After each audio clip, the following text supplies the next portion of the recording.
어쨌든 간에 성경 공부를 할 때 신약은 웬만하면 개인이 직접 이렇게 읽어도 감 잡기가 그렇게 어렵지는 않습니다. 예를 들면 복음서를 보더라도 예수님의 말씀에 그렇게 어려운 거 없으시잖아요. 그렇죠?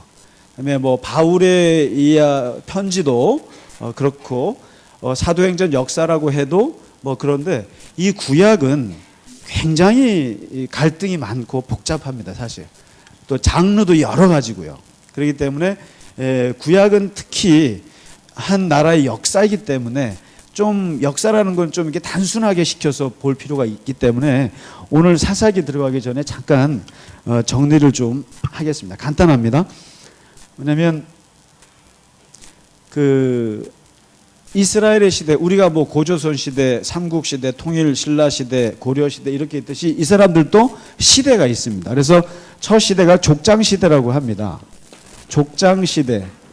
이게 바로 창세기입니다. 창세기. 창세기에 나오는 네 사람. 그러니까 아브라함과 이삭과 야곱과 요셉. 그러니까 창세기는 복잡한 것 같아도 1장부터 11장까지 뭐 노아 이거는 원역사라 그래서 이제 아주 그냥 근원적인 역사로 보고요. 이스라엘 사람들이 자기네 역사를 볼 때는 이게 아브라함, 이삭, 야곱, 요셉.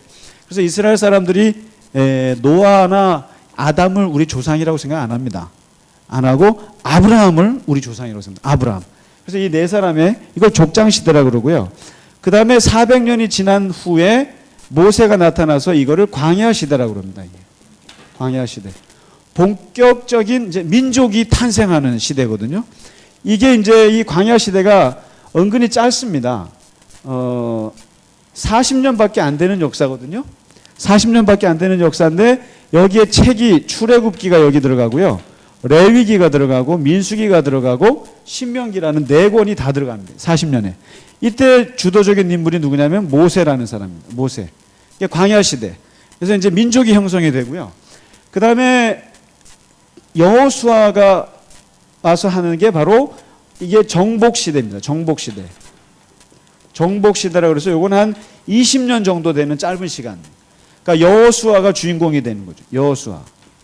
여호수아가요. 그리고 여기는 여호수아라는 책이 있습니다. 여호수아. 20년 동안 가나안을 정복하는 시대입니다. 그 다음에 이제 여호수아가 죽고 나서 오는 시대가 이게 오늘부터 공부하실 사사시대입니다. 사사시대. 사사시대고요. 이제 여기는 이게 이제 사사기가 들어가죠. 사사기. 그리고 주인공은 누구냐면은 한 13명 정도의 사사들이 나옵니다. 사사들이. 뭐 기드온, 입다, 뭐 드보라 등등 해서 13명 정도가 사무엘까지 등장을 하고요. 이 역사는 대략 아까 우리 청원분들하고도 잠깐 좀 논쟁 비슷하게 했습니다만은 성경에 있는 그 사사들의 연수를 다 해보니까 이게 한 350년 정도 되는 장대한 역사입니다. 그러나 이제 실제 역사는 한 100년 정도 될 거라고 생각하는데 그거는 뭐 좀 이론의 여지가 있습니다만 아무튼 350년 동안의 사사시대 역사가 이제 진행이 되고요. 그 다음에 오는 시대가 누구냐면은 이제 통일 왕국 시대라고 그럽니다. 이게 통일 왕국 시대라고요. 이게 누구냐면은 이제 사무엘 상하, 열왕기 상하 이렇게 나오는 책들 역사책인데 여기에 이제 사울 왕이 등장하고 다윗이 등장하고 솔로몬이 등장하는 세 사람이 다스렸던 120년 동안의 역사입니다. 그러니까 이게 통일왕국이라는 게 이스라엘이 갈라지기 전에 지금 이스라엘 그 땅덩어리를 유지했을 때 그때입니다. 그러니까 사울왕 40년, 다윗왕 40년, 솔로몬왕 40년 해서 요 시대를 통일왕국이라고 하고요. 그 다음에 이제 솔로몬이 죽고 나서 나라가 쫙 갈라지는 거를 분열왕국이라고 그럽니다. 이게 분열왕국. 그래서 이때 북쪽으로 10지파가 도망가고 남쪽으로 2지파가 해서 북쪽을 북이스라엘이라고 그러고요. 남쪽을 남유다라고 그럽니다. 그래서 유대인이란 말이 여기서 나옵니다. 사실. 그래서 이제 이렇게 갈라져서 서로가 싸우고 요즘 우리나라처럼 남북 그래서 이스라엘 연구하는 사람들이 대한민국이랑 같이 연구하는 신학자도 있어요.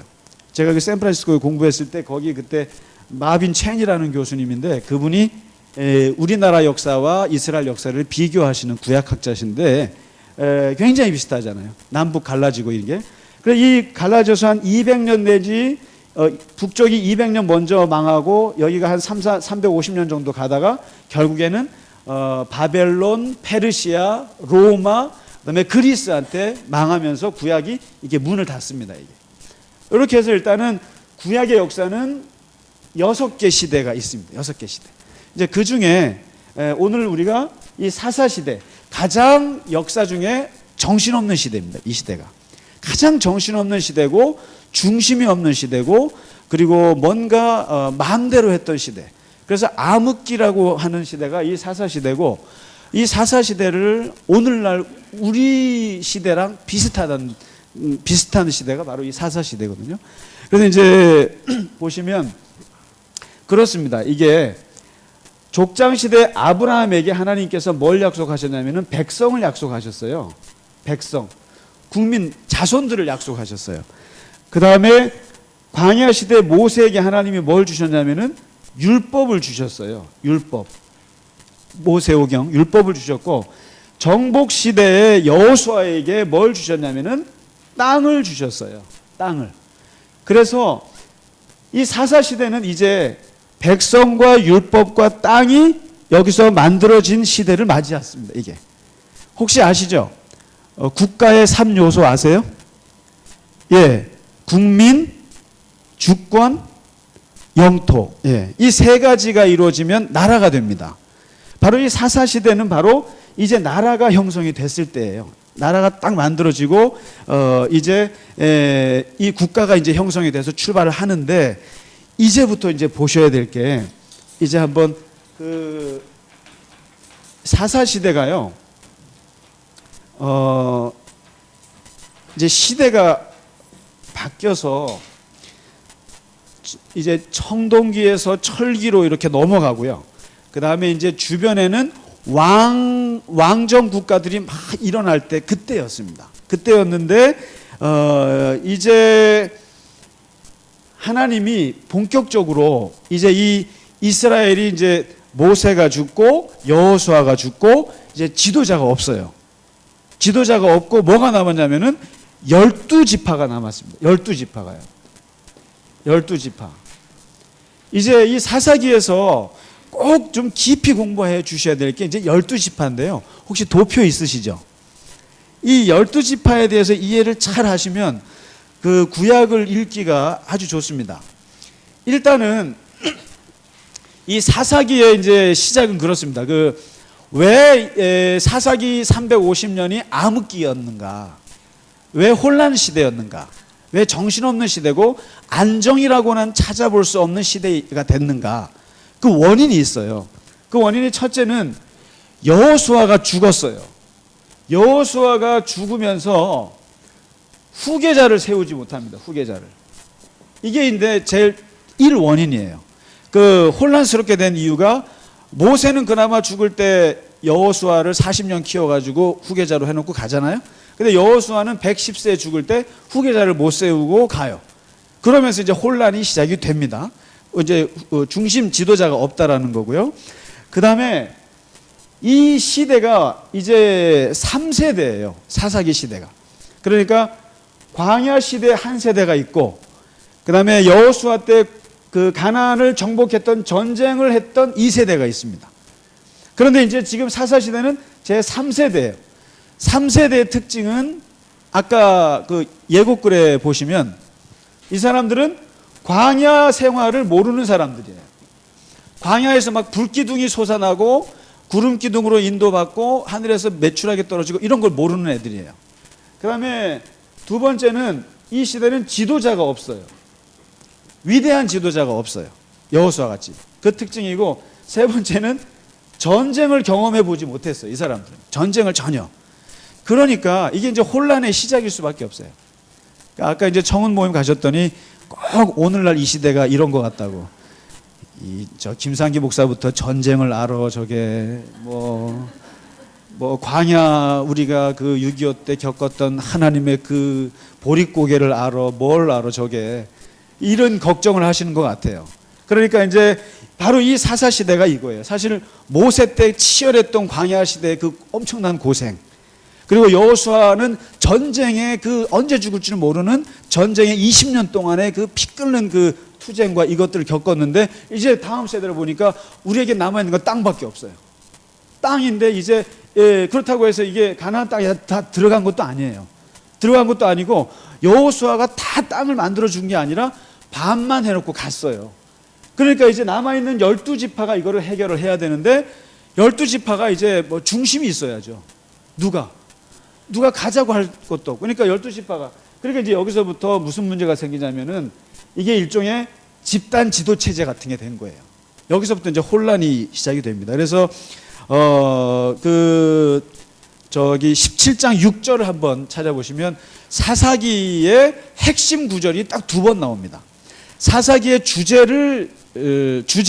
주제가 어느 구절입니까? 라고 하면은 17장 6절과 21장 25절, 맨 마지막 절 똑같은 구절이 2개가 나와요. 그게 사사기의 주제입니다. 이게 혹시 한번 찾아보시면 좋겠어요. 거기는 빨간 줄로 그으셔도 좋습니다. 17장 6절인데요. 뭐냐면 그때의 사사시대에는 이스라엘의 왕이 없었으므로 사람마다 자기 소견에 옳은 대로 행하였더라. 이게 사사기의 주제입니다. 그러니까 이 시대에는 왕이 없습니다. 왕이 없다는 얘기는 여러 가지 뜻이 있어요. 지도자가 없고 어떤 그 왕이 없고 중심이 없다는 뜻입니다. 없다 보니까 사람마다 다 자기 생각만 얘기한다는 거죠. 다 자기 소견대로. 그러니까 이게 소위 말해서 망하는 조직, 망하는 나라의 징조 아닙니까 이게? 중심이 없으니까 이제 다 자기 소리만 내는 거예요. 자기 소리만. 그러니까 이 왕이 누구냐라는 거죠. 왕이. 이 왕이 바로 이 하나님을 뜻합니다. 이게 하나님.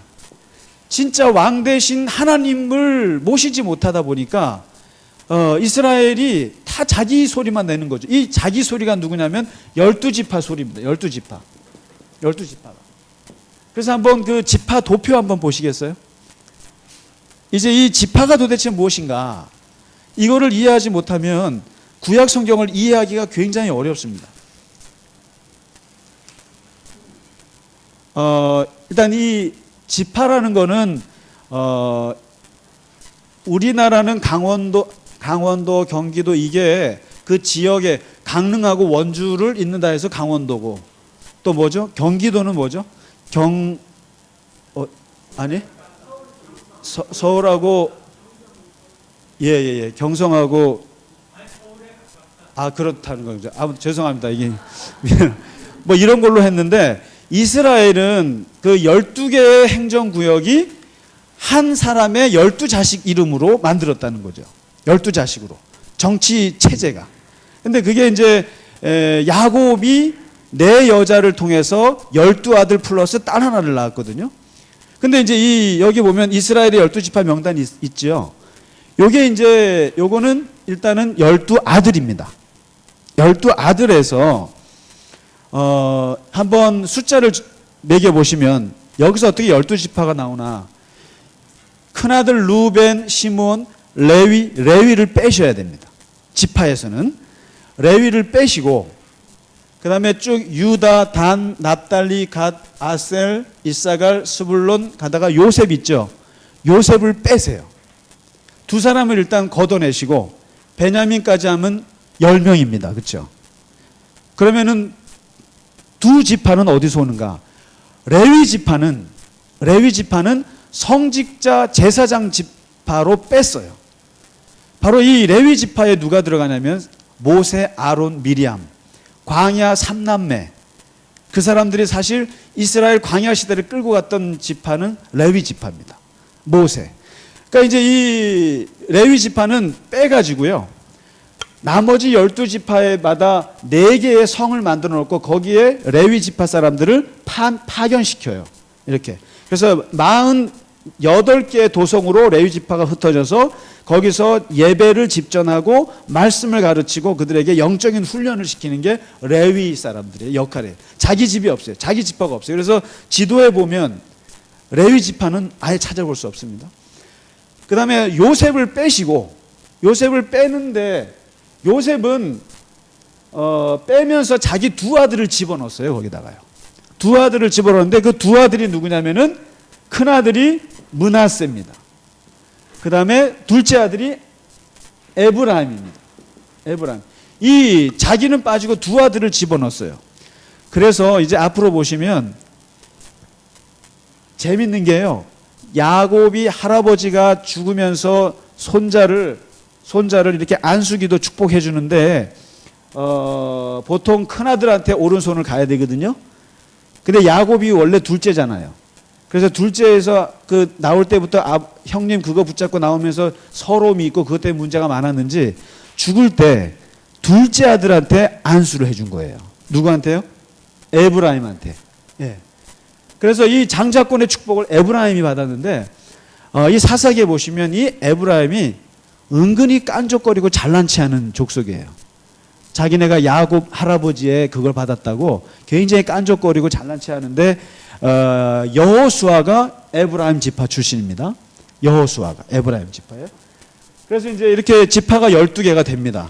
레위가 빠지고 요셉이 빠지고 이렇게 해서 12지파가 되는데 이제 그러다 보니까 이 12지파가 이제 같이 집단 지도 체제로 해서 이제 이게 끌고 가야 됩니다. 그런데 요 지금 가나안 땅의 지도를 보시면 여기서 세 가지를 볼 수가 있어요. 이 지도에 뭐냐면 지파별 위치가 나옵니다. 지파별 위치가. 한번 이렇게 보시면서 동그라미 쳐보시면 12개가 아니라 13개가 나올 거예요. 아마 13개. 그리고 항상 이스라엘 지도는 보실 때 저 위에 갈릴리 바다부터 사해 있잖아요. 거기부터 줄을 쭉 그으셔야 돼요. 줄을 쭉 그으시고는 동서 이렇게 나누시면 됩니다. 항상 요단강 동편과 요단강 서편 이렇게 나누셔갖고 쭉 밑에부터 시므온 지파, 유다 지파, 그다음에 베냐민 보이시나요? 찾기 좀 어려우시죠? 단 지파, 에브라임. 재밌는 게 므낫세는 지파가 2개입니다. 동쪽에 하나 있고 서쪽에 하나 있고 찾으셨나요? 예. 그다음에 서쪽에 이사갈 보이시죠? 이사갈, 스불론, 그 다음에 그 위에 저 삼갈이라는 데 있는데 아셀, 그 다음에 오른쪽에 납달리, 잘 안 보이시죠? 납달리 이렇게 있습니다. 그 다음에 또 므낫세 지파가 또 있죠? 동쪽, 서쪽이 있고요. 그 다음에 쭉 알아보면 입다 있는데 보면 갓 지파. 그러니까 입다가 갓 지파 출신이라는 겁니다. 그 다음에 여기 하나 빠진 게 있는데요. 사해 옆에, 사해 오른쪽, 염해라고 써 있죠? 염해. 예. 염해 옆이 르우벤, 맏아들 지파입니다. 맏아들 지파. 그렇게 해서 이 12지파가 이렇게 쭉 그 자기 자리들이 있어요. 있는데 문제는 거기에 또 누가 있냐면은 이방 족속들이 같이 깔려 있습니다. 이방 족속들이 여기 블레셋, 그 다음에 여기 뭐 모압, 뭐 바라돈, 그리고 여기 뭐 모압도 있고 또 뭐 아스다롯 여러 이제 그 이방 족속들이 같이 깔려 있습니다. 그래서 이 지파들이 12지파가 이제 이 땅에 들어가야 되는데 여전히 가나안 족속들이 그 안에 이제 자리 잡고 있다 이거죠. 있기 때문에 이제 어차피 이 사람도 전쟁을 치러야 됩니다. 그래서 전쟁을 치르기 시작하는데 1장에 한번 보시면 1장에 이제 왜 사사기가 암흑시대가 됐는가 세 번째 이유가 나옵니다. 그러니까 첫 번째 이유는 후계자를 못 세웠고요. 두 번째 이유는 12지파로 그냥 쪼개져 있다 보니까 이게 막 힘이 분산돼 갖고 정신 없었다라는 거고요. 그다음에 세 번째가 제일 큰 원인입니다. 제일 큰 원인인데 이게 여기에 1장에 제일 많이 나오는 단어가 뭐냐면 쫓아내지 못했다라는 말이 나요. 쫓아내지 못했다 이런 말이 나요. 이 말이 8번, 9번이 나옵니다. 뭐냐면 모든 지파들이 이제 유다 지파를 중심으로 해서 이제 전쟁을 치르기 시작합니다. 이게 들어가서 싸워요. 근데 싸우는데 싸움은 잘해요. 싸움은 잘해서 많이들 무찔렀는데 항상 보면은 마무리를 못 짓는 거예요. 가서 다 쫓아내지는 못하는 거예요. 다 쫓아내지는 못하고 그냥 반쪽짜리만 하다가 그냥 어정쩡하게 이제 마무리가 되는 거예요. 이게 이제 사사시대의 슬픔이 시작인데, 하나님이 명령한 것은 뭐냐면 완전히 쓸어내라는 거였어요. 다 쓸어내라. 그래서 여기서 나온 말이 뭐냐면은 헤렘이라는 말이 나옵니다. 이게 성경에 80번이 나오는데요. 이게 아주 문제의 단어입니다. 이게 헤렘이라는 말이 이게 진멸이라는 뜻이에요. 진멸. 그러니까 전쟁에서 우리 여기 우리 장군님들 계신데, 전쟁은 보통 군인만 죽이잖아요. 그리고 이제 조금 더 고강도가 뭐냐면은 이스라엘에서는 군인 죽이고 남자 죽이고, 그 다음에 3단계 고강도가 뭐냐면은 군인 죽이고 남자 죽이고 남녀노소 죽이고, 그러니까 사람은 다 죽이고, 그 다음에 이제 최고의 고강도 전쟁이 뭐냐면은 호흡이 있는 자는 다 죽이는 거예요. 근데 바로 이 헤렘이라는 게 바로 뭐냐면은 신명기에 나오는 호흡이 있는 자는 다 죽이라는 거예요. 뭐까지 포함이겠습니까? 동물까지 다 포함이에요. 그러니까 남녀노소, 이게 학살 중에 학살이에요. 근데 이거를 이제 진멸하라는 거예요. 깨끗하게. 근데 이게 왜 그러냐면은 만일에 이것을 정리하지 못하면 너희들은 거기서 이제 신앙의 오염을 받게 될 거기 때문에 하여튼 모든 걸 다 깨끗하게 정리하라, 쫓아내라고 이제 한 거예요. 모세 때부터 계속 강조한 거예요. 근데 이 3세대가 전쟁을 하면서 어정쩡하게 승리를 해버렸어요. 그러면서 쫓아내지는 못했을 뿐만 아니라 이제 그 다음에 타협에 들어갑니다. 타협에 들어가가지고 서로 그냥 너도 거기서 살고 우리도 거기서 살고 그냥 그 정도에서 하자, 이렇게 끝나버린 거예요. 거기다가 이제 뭐까지 들어가냐면은 동거를 시작합니다. 동거. 결혼을 하기 시작해요. 결혼을. 이방 족속이랑. 결혼을 하기 시작을 하고, 그리고 결혼을 하면서 이제부터 점점점 뭐가 되냐면은 이제 완전히 섞여버리게 됩니다. 그리고는 이제 이 이방인들을 노예를 시켜가지고 강제 노역을 시키니까 이것도 재밌는 거예요. 이게 강제 노역을 시키면서 경제적인 이득도 있고 그러니까 야, 이거 괜찮네 하면서 눌러 앉아버리는 거예요. 그래서 이 4단계입니다. 이게 타협을 하고요, 그 다음에 동거하기 시작하고, 그 다음에 동거하면 동화되게 되어 있습니다. 동화. 그렇지 않습니까? 같이 집에서 주무시면 닮아가시잖아요. 그 다음에 동화가 되면 마지막 배교를 하게 됩니다. 하나님을. 이게 이제 사사기에서 나오는 이제 이 단계였어요. 이렇게 쫓아내지 못하면서 결국에는 뭐가 되냐면 이렇게 하나님을 배교하게 되는 역사가 이제 만들어지니까 하나님으로서는 이제 굉장히 화가 나시기 시작한 거죠.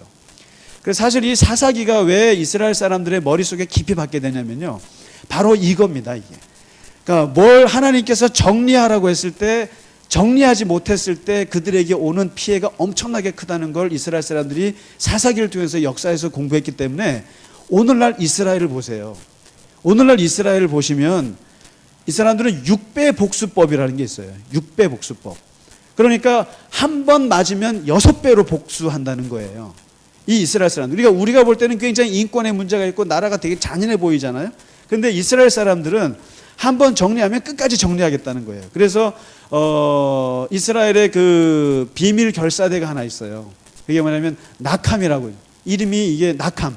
이게 이제 복수란 뜻인데, 나치한테 600만 명이 죽었잖아요. 그래서 이 나치 전범들을 찾아서 그 사람들을 처단하고 끝까지 복수하는 유대인 비밀 결사대예요. 이 최근에 여기 지도자 하마치라는 사람이 2016년에 91세로 죽었는데, 이 사람들은 보이지도 않습니다. 점조직이라서. 근데 이 사람들의 이게 뭐냐면 바로 이 사사 시대에 하나님이 정리할 때는 깔끔하게 정리하고 끊을 건 확실히 끊어야 되고 매듭 지을 건 확실히 매듭을 지어야 되는데, 이 사사시대 3세대 전쟁을 모르고 광야시대 하나님 체험하지 못했던 이 세대가 어정쩡하게 점령하고 어정쩡하게 타협하고 어정쩡하게 동거하고 살다가 결국에 나라가 말아먹는 게 이게 사사시대거든요. 그거를 너무나 잘하기 때문에 오늘날 이스라엘 사람들이 그 나치 전범들을 끝까지 찾아가서 죽이거나 그 사람들을 재판에 올리는 거죠. 그러니까 이 과거에 대한 청산, 그 다음에 이 자기들에게 해를 끼쳤던 사람들에 대한 철저한 복수 응징, 이것을 완전히 매듭을 짓는 거예요. 이게 사사시대의 실패에서 이스라엘 사람들은 굉장히 뼈저리게 느낍니다. 그런 면에서 사실 우리나라가 보면 참 그런 면에서 약하잖아요. 그냥 과거 청산이나 이런 거 우리는 그냥 어정쩡한 게 참 우리는 정의 문화가 심해서 그런데, 근데 아시죠? 프랑스만 해도 2차 대전 때 나치에 복역했던 사람들이 3,000명인가 죽었어요. 그냥 그 자리에서 직결 처벌을 했습니다. 근데 이게 뭐냐면 성경에서는 이게 되게 잔인한 말 헤렘에서 나오는 거지만 이 쫓아내지 못했다, 이 말이 사실상 히브리어 원어에 보면 쫓아내지 않았다라고 되어 있어요. 않았다. 못했다와 안 했다는 완전 다른 얘기죠.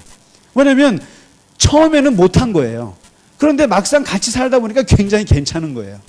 괜찮고 뭐 괜찮네, 뭐 서로가 그냥 어울리면서 결혼도 하고 새로운 문화도 그거 더불어 살아야지 하고 괜찮네라고 해서 이렇게 됐는데, 이걸 보고 그러나 오늘 하나님 2장을 보시면 하나님께서 이 모습을 향해서 정리할 것 정리하지 못하고 매듭 짓지 못하고 정복을 깔끔하지 못하게 하는 이 어정쩡한 이스라엘의 이 사람들, 이 시대를 놓고 하나님이 세 가지 심판을 선언하세요.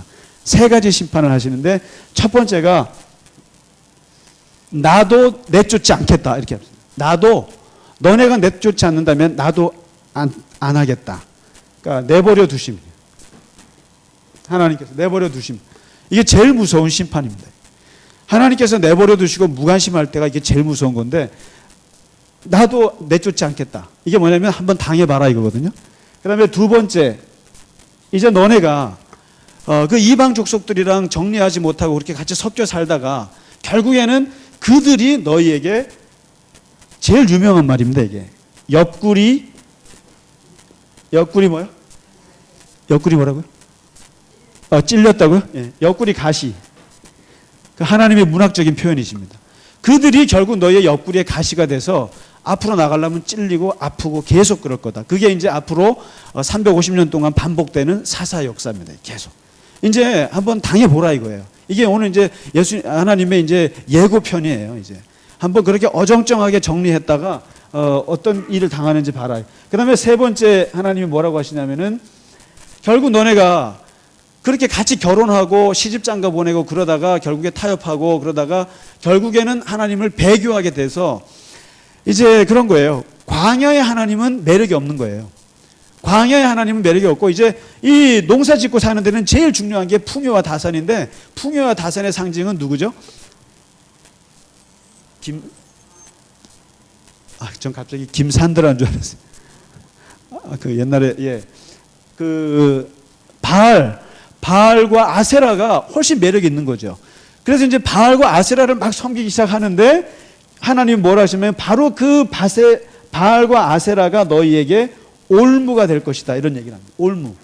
그 우상들이 너에게 올무가 될 것이다 라고 심판을 이제 선언하는 게 2장에 나옵니다. 그래서 앞으로 인생이 결코 쉽지 않을 거다 얘기를 하시고, 그 다음에 3장에 넘어가서 하나님이 결심을 하는 장면이 나옵니다.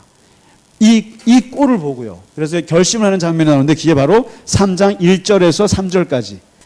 내가 너희들에게 정신을 차리게 하기 위해서 내가 너희에게 앞으로 전쟁을 공부시키리라. 전쟁을 알게 하리라. 전쟁을. 너희가 광야 시대 하나님도 모르고, 그리고 하나님의 체험도 모르고 전쟁도 알지 못해서 지금 이렇게 살고 있는데, 앞으로 아마 전쟁을 치르면서 너희도 모세 시대, 여호수아 시대에 그 아주 그 깨어 있는 걸 아마 경험하게 될 것이다 하면서 전쟁을 한번 치르게 될 것이다, 이런 얘기를 하시면서 앞으로 실제로 전쟁의 역사가 이제 시작이 됩니다. 다음 주부터. 그래서 이제 그 이스라엘이라는 나라는 하나님께 범죄하고 그 다음에 하나님께 얻어맞는데, 그 얻어맞는 게 바로 나라가 빼앗기는 겁니다. 빼앗겨서 한 18년 당하면 막 울부짖고 울고 그러면 하나님이 그때 구원자로 보낸 게 사사예요. 그러니까 사실은 이 지도적인 역할을 누가 해야 되냐면 레위 사람들이 해줬어야 되는 거예요. 그러니까 레위 사람이라는 게 누구냐면 아론이 1세대고요. 그 다음에 둘째 아들 넷째 아들이었죠. 엘르아살이라는 사람이 이제 2세대였고, 그 다음에 이 사사 시대에는 레위 지파가 48개의 도성에서 그 역할을 했었어야 되는 거예요. 근데 그거를 못하니까 이제 앞으로 보세요. 레위 지파가 얼마나 타락했는가를 두 편의 다큐멘터리를 보게 될 겁니다. 아마 뒤편에. 기가 막혀요. 아주. 정말 오늘날 성직자들의 타락을 그때도 똑같이 볼 수가 있습니다. 이게. 레위 지파가 그걸 못하니까 하나님이 그 구원의 그 선발투수로 보낸 게 바로 이 사사들입니다. 이 사사들은 레위 지파하고 관계없습니다. 관계없고 농부도 있고요. 그다음에 뭐 깡패 출신도 있고요. 심지어는 이방인도 있어요. 그리고 이 사사들마다 뭐 대단한 것 같지만 문제도 엄청나게 많아요. 그래서 이 사사들 한 사람 한 사람들을 보면서 이 사람들의 그 명과 암을 같이 볼 수가 있는데요. 그건 다음 주부터 하겠습니다. 그래서 다음 주에는 이제 3명의 사사, 13명이니까 우리가 빨리 진행하려면 3명의 사사, 가장 모범적인 사사 온니엘부터 시작해서 갈렙의 사위거든요. 온니엘부터 해서 아주 의외로 저런 사람이 사사인가라고 하는 사람 2사람이 나옵니다. 그래서 다음 주에 한 그 온니엘하고 에훗하고 삼가를 공부해 오시면 감사하겠습니다. 고생 많으셨습니다. 네.